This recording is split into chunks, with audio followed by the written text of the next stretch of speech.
retroattivamente riesce ad addentare, facendoci vivere sulla nostra pelle un episodio di scatto, doloroso ed estremo, della vita sulla morte.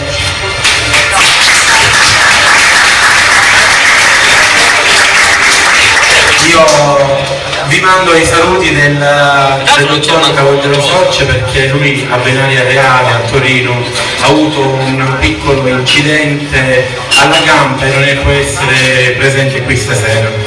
E voglio dire che io e Calogero ci lottiamo contro un altro tipo di discriminazione, la mafia culturale e la prostituzione intellettuale che purtroppo vige all'interno delle varie pseudo associazioni che non premiano me e non premiano. È un piacere trovare qua Dario, perché lui conosce il mio centro d'arte, è uno dei partecipanti e ne sono orgoglioso, e ringrazio tutti quanti che avete organizzato un book festival qui nella nostra Catania, perché bisogna dire che Catania, come arriva fino a Torino, non è solo cose cattive, ma anche cultura, arte e persone che hanno un sentimento, perché la poesia è la massima espressione dell'anima. Grazie.